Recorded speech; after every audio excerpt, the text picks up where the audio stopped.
राधे राधे दोस्तों, इस कहानी में हम ये जानेंगे कि जीवन में जो भी कार्य को अपना कर्तव्य समझकर करें, न कि बोझ समझकर, यही चिंता से दूर रहने का एकमात्र उपाय है। तो कहानी इस प्रकार है।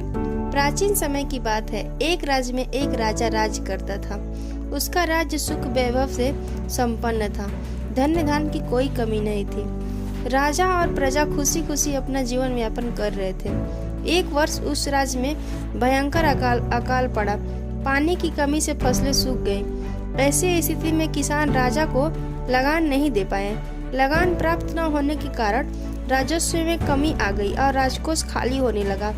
यह देख राजा चिंता में पड़ गया। हर समय वह सोचता रहता कि राज्य का खर्च कैसे चलेगा। अकाल का समय निकल गया, स्थिति सामान्य हो गई, किंतु राजा के मन में चिंता घर कर गई। हर समय उसके दिमाग में यही रहता कि राज्य में पुनः अकाल पड़ गया तो क्या होगा। इसके अतिरिक्त भी अन्य चिंताएं उसे घेरने लगी।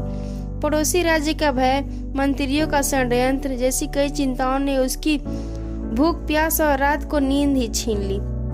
वह अपनी इस हालत से परेशान था, किंतु जब भी वह राजमहल के माली को देखता तो आश्चर्य में पड़ जाता। दिन भर मेहनत करने के बाद वह रूखी सूखी रोटी भी छक कर खाता और पेड़ के नीचे मजे से सोता। कई बार राजा को उससे जलन होने लगती। एक दिन उसके राज दरबार में एक सिद्ध साधु पधारे। राजा ने अपनी समस्या साधु को बताई और उसे दूर करने का सुझाव भी मांगा। साधु राजा की समस्या अच्छी तरह से समझ गए। वे बोले, राजन, तुम्हारी चिंता की जड़ राजपाट है। आधा राजपाट पुत्र को देकर चिंता मुक्त हो जाओ। इस पर राजा बोले, गुरुवर, मेरा पुत्र 5 वर्ष का है, वह अबोध बालक है, राजपाट कैसे संभालेगा? तो फिर ऐसा करो कि अपनी चिंता का भार तुम मुझे सौंप दो। साधु बोले।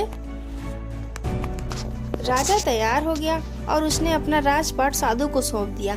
इसके बाद साधु ने पूछा, अब तुम क्या करोगे? राजा बोला, सोचता हूँ अब कोई व्यवसाय कर लूं, लेकिन उसके लिए धन की व्यवस्था कैसे करोगे?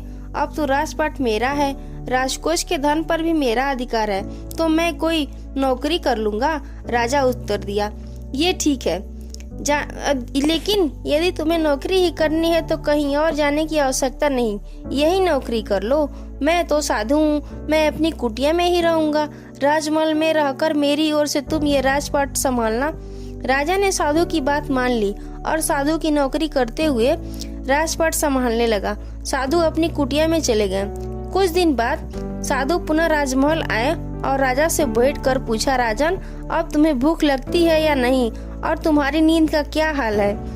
गुरुवर, अब तो मैं खूब खाता हूँ और गहरी नींद सोता हूँ। पहले भी मैं राजपाट का कार्य देखता था, अब भी करता हूँ, फिर ये परिवर्तन कैसे?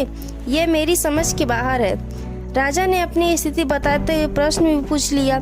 साधु मुस्कुराते हुए बोले, राजन, पहले तुम में काम को बोझ बना लिया था और उस बोझ को हर समय अपने मानस पटल पर ढोया करते थे, किंतु राजपाट तुम मुझे सौंपने के उपरांत तुम समस्त कार्य अपना कर्तव्य समझकर करते हो, इसीलिए चिंता मुक्त हो। और भी ऐसे किस्से कहानियां सुनने के लिए हमारे चैनल को सब्सक्राइब करें और वीडियो को लाइक करें।